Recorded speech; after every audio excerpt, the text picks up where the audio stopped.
Gay. Gay. Gay. Gay.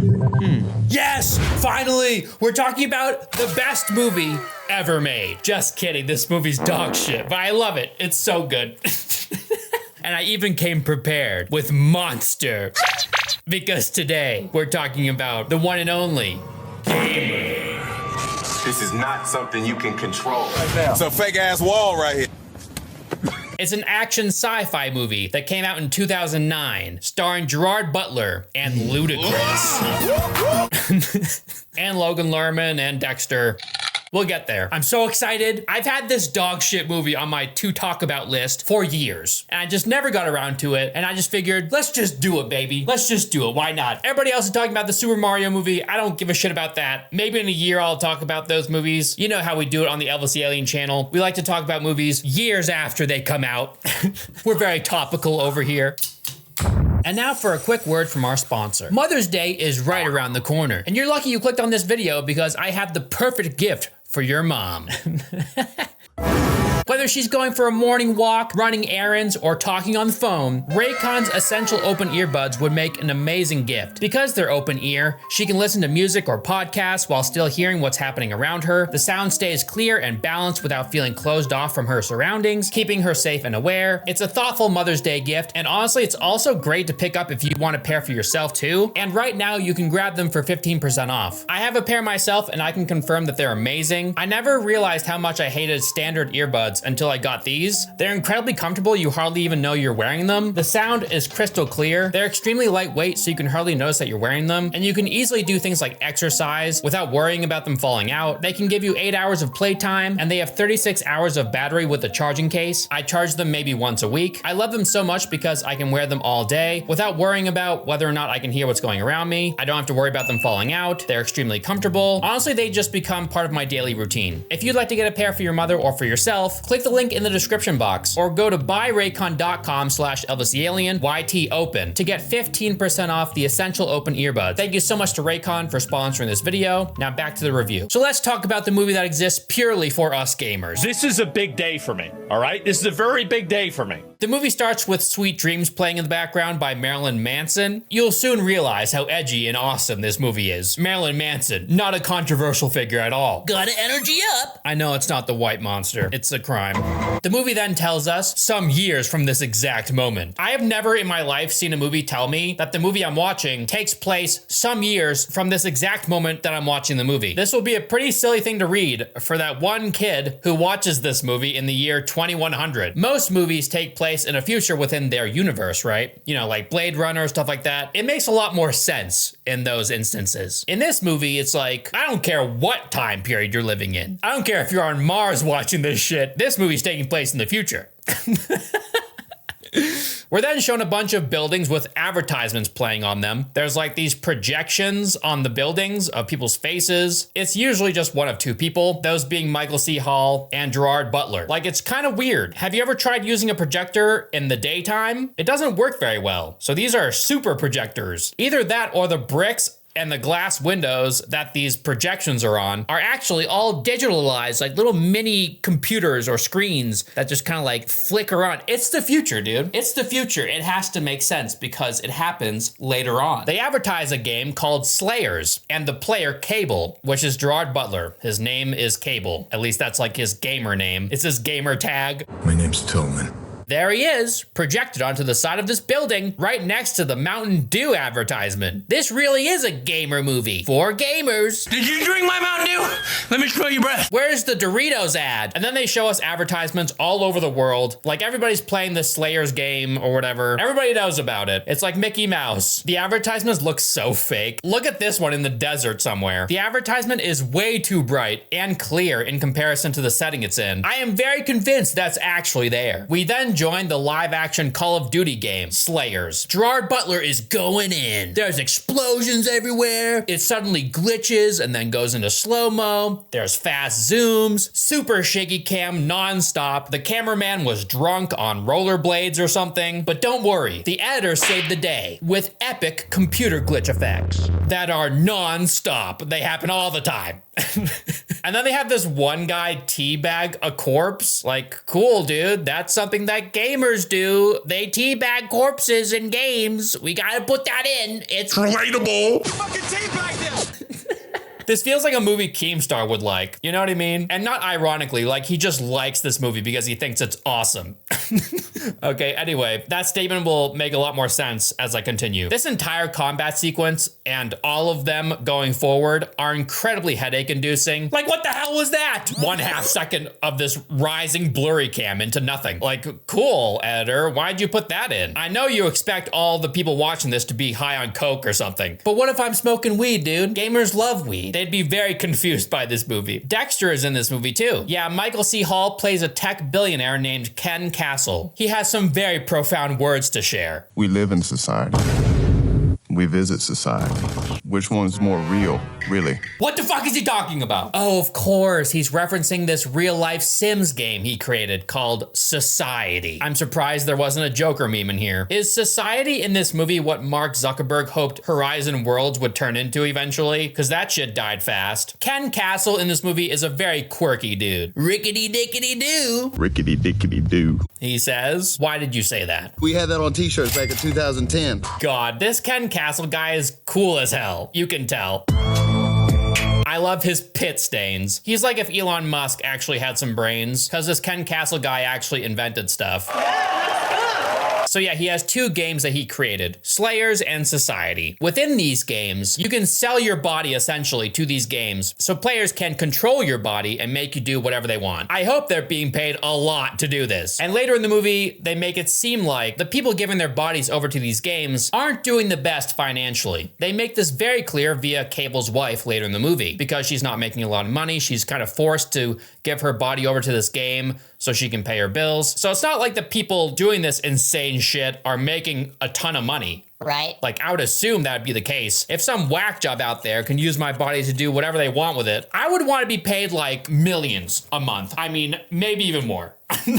Like, fuck that. You can get paid to be controlled, or you can pay to control. If they're gonna put me through whatever they want, I better be compensated. I'm talking like bags and bags of cash at my front door after every session. And Slayers is like the Call of Duty version. Basically, these convicts who are on death row are given a choice to like risk it for the biscuit in this game. And if you survive 30 sessions, then they'll set you free. It's not a bad goddamn deal. Which is kind of insane. If there's just some like miraculous gamer out there controlling this guy, then he'll just get set free. I'm gonna die over here. That's smart. Give these horrible people a chance to live as free men if they're controlled by a gamer like Shroud. So clearly that's just like something that they can promise these people that will never actually happen. It's just a way to get people to like give their lives for this game. Like, oh, you're gonna die anyway, you might as well risk it. It could be fun, like shooting guns and stuff, killing people. Also, controlling a real person would be weird because the player couldn't really account for the combatant's endurance. So there's no like stamina bar or anything. So the player would be like controlling this human, and then all of a sudden their character would just like collapse from exhaustion. Like out of nowhere. It would be bound to happen, especially in a game like Slayers, where they're constantly exerting themselves. There are these extremely quick clips throughout the movie of these gamer weirdos masturbating while they play Society, and they're hilarious every time. They're usually very fast, but let me slow it down for you. I mean, this movie loves slow-mo. It would be so funny to be in the room when this guy was shooting this part. Imagine being the director. All right, now just act like you're about to bust to a video game. The camera's directly in front of his face. Action.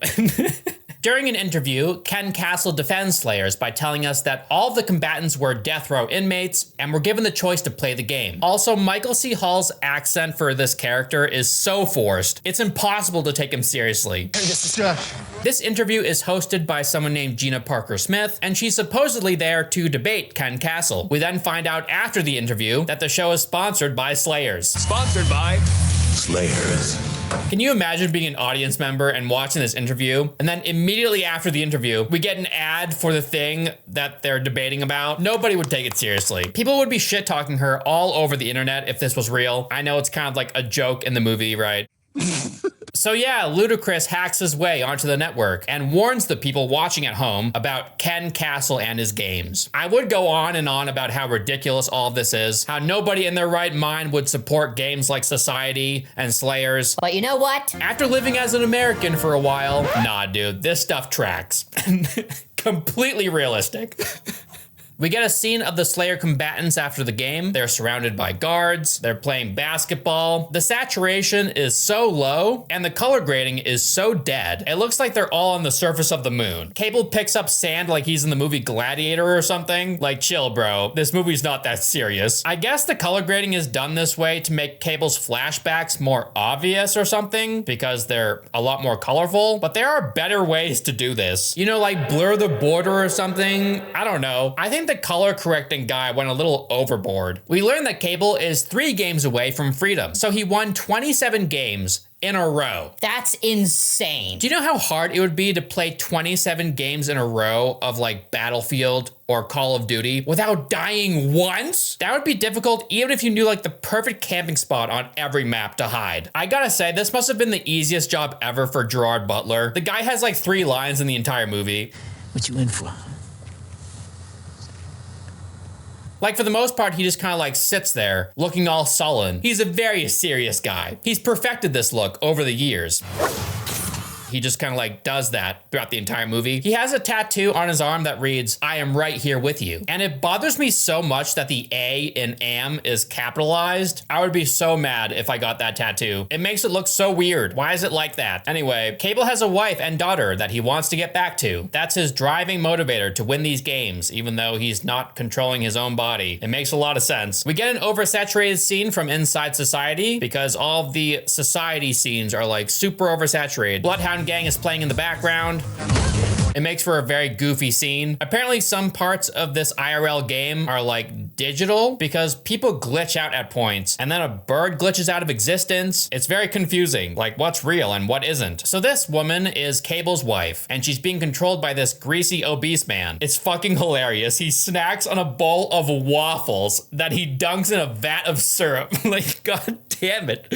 Are you fucking kidding me? Nobody has ever been more gluttonous than this man. The man she talks to in the game is wearing a pig nose for some reason. I get it, he's a pig. Is the movie telling us that men who play games like this are pigs? It's very clever stuff. We're brought into another game of Slayers. They show us a homeless beggar on the street. At first I thought he was a digital creation for the game, like an NPC sort of thing, kind of like the bird from earlier, because there's also like this vendor at one point who seems to be selling stuff, and they very clearly look like an NPC. Their chances of survival are next to nil. There's plenty of men and women in prison who could never cut it as Slayers. Shouldn't they be given the same chance? Roll the dice for a ticket out? Besides, they only need to survive 1 session. Because later they show us that the convict freak, this guy who talks to Cable in a couple of scenes, is forced to walk around mindlessly in the game as an NPC sort of player. He's using a broom to swipe dirt around as like a sort of sick joke, I'm guessing. Cable watches as he gets shot and killed. So I'm guessing some convicts are just forced into the game as fodder for the others to kill because it's funny or something. And at one point, Cable saves one of these NPCs, only for it to immediately walk directly into traffic after being saved.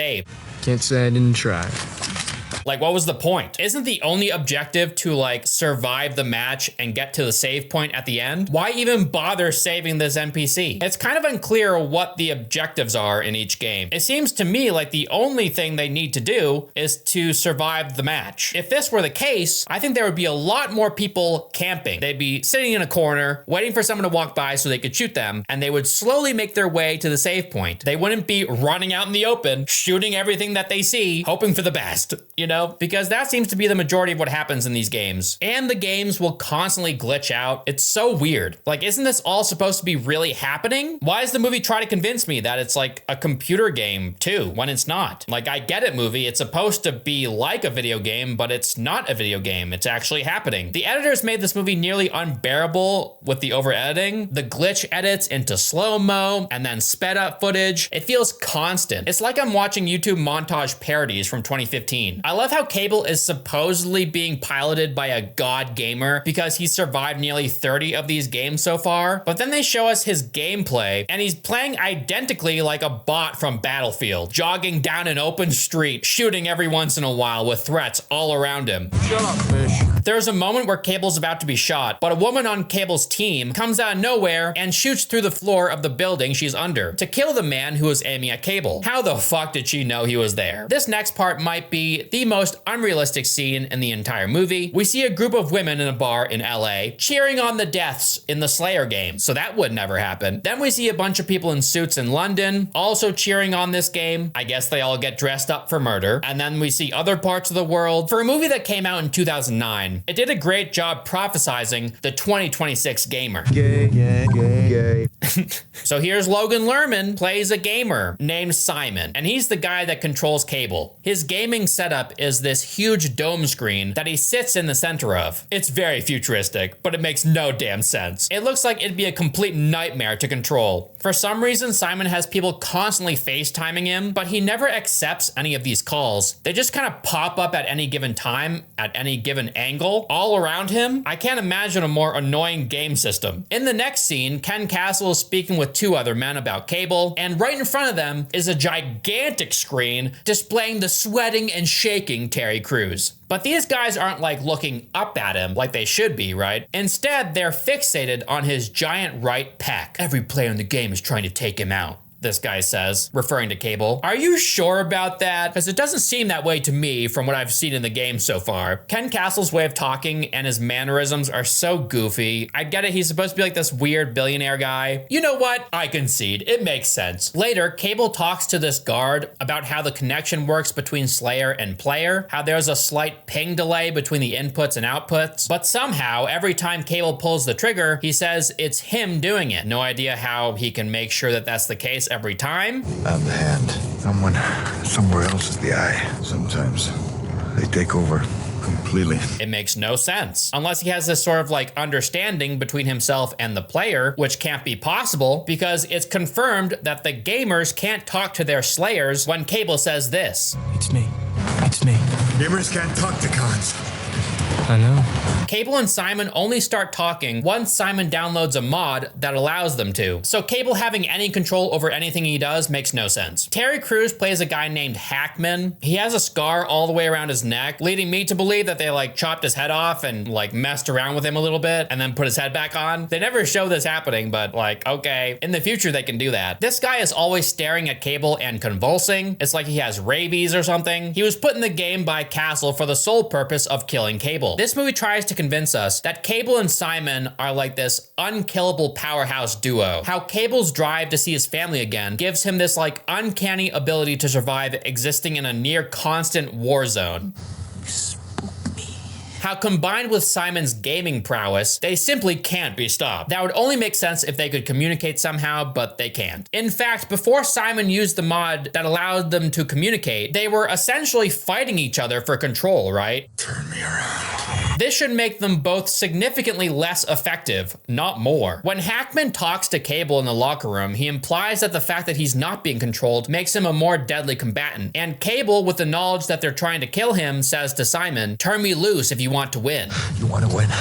Turn me loose. Basically confirming that he'd perform better if not controlled. So how in the fuck did he survive this long? He should have been just as effective as any of the other Slayers out there. I know Simon is supposed to be a very good gamer, but come on, 27 games in a row just wouldn't happen. We learn that Cable's wife works for society and their daughter currently lives with someone else, and she's trying to get her back. Ludacris hacks into Simon's computer, as if that's hard to do, considering the many random women that spoke to him out of the blue earlier without his need to answer any of the calls. Fangirl, stop hacking me. Ludacris has eyes and ears everywhere, apparently, and he urges Simon to allow Cable to do his thing and to set him loose, because he knows that Cable knows stuff about Castle, and if he's set free, he can like expose him for all this evil shit. If that were true, then there would be no way that Castle would allow Cable to win the game. He would just kill him off somehow. The fact that Ludacris doesn't immediately recognize this fact is so dumb. Simon then says to Ludacris, "There's one battle left left. I think I can handle my own business. Business? I think I can handle my own business. Why is he code switching like Tarantino during that one interview? I'm not that computer savvy. So if he had sent me something that I plug into my computer, I don't know if I would have ever heard it. All right. It's so funny. The movie said, a white gamer boy can have some motion in him too, you know. He then says, I do feel you, my giant brother. I do feel you, my giant brother. Oh my God. A mysterious woman talks to Cable while he resides in his cell and tells him that it won't matter if Simon cuts him loose. He'll never reach the save point. We later learn that this woman works for Ludacris. They're both part of this group called the Humans with a Z. They're like the gorillas. So I guess Ludacris did know that there was no way that Cable was surviving the final game. But why didn't he convey this to Simon earlier? You feel me? She tells Cable that he has to escape, that the next game is rigged against him. I know, big surprise. We never learn how this girl infiltrates this prison area. She just kind of does. She tells him that he has to escape, so Cable tells her that she needs to get him drunk. God, the camera just loves to swing around in circles during this movie. Like, it's not done with purpose at all. It just randomly happens because the movie needs motion during the fast scenes. It's not fun or exciting when it happens constantly, you know? I guess the idea is that the cameraman is drunk because Cable is drunk. Yeah, he downs a bottle of liquor that the human smuggled in for him, I guess. So yeah, the editing is drunk too, but it doesn't feel any different now because earlier it was also drunk. But yeah, this part in particular I can excuse because the energy of the movie should reflect what the characters are going through, so I understand it in this instance. Although it seems to me like Cable gets drunk immediately, like he drinks the bottle and then the camera starts going all crazy and he starts like, you know, stumbling around. Oh my God, I literally just drank this 2 seconds ago and I'm instantly drunk. Like, should it take a second? I don't know. I know he drank a lot. Those are rookie numbers in this racket. We learn shortly afterward why Cable wanted to get drunk. He vomits the alcohol into the gas can of a truck and then pees in it. Apparently his piss combined with the alcohol created gasoline. I know, it's like magic. This would never happen. But in the gamer universe, Oh, what the hell? it makes sense because it does. His plan is to use this truck to escape the game. I love how Simon's shirt is just a pair of photocopied tits. Very cool. Eventually, Cable is able to drive outside the bounds of the game where he meets up with the girl that was speaking to him earlier. She rides him away on a motorcycle down a lot of narrow pathways. The footage is sped up and extremely shaky the entire time. The editor snorted coke before working on this movie. I swear to God. This movie has constant cuts. This girl definitely should have blindfolded Cable before putting him on her bike and driving to their hideout. Do you know why? Because everything Cable sees, Castle can see. They explained it earlier. It's this dumb science shit. They like replace your cells with other cells that duplicate. So Cable and his company have access to every player who gives their bodies over to society and slayers. Like, their eyes are like little cameras for them. Everything their players see, they can see. And Ludacris and the Humans should have known this, but they made this insane mistake anyway. Cable finds himself with Ludacris and the rest of the Humans at their hideout. They want his help to fight back against Castle, and in return, they'll help him reunite with his family. So they tell Castle where his wife is. She's working in the game society. Cable doesn't want to wait like the 5 hours it'll take for her to, you know, get off shift and go home. So it'll be a lot safer to find her and she won't be like controlled by some weirdo when he does find her. It's so stupid. He's like, fuck it, dude. I'm gonna get her right now. I'm not wasting any time. I'm going straight into society. I don't care. This fat guy is controlling his wife again. She talks to a guy in a bar and you'll never guess what this guy's name is. Rick. Rick. Right?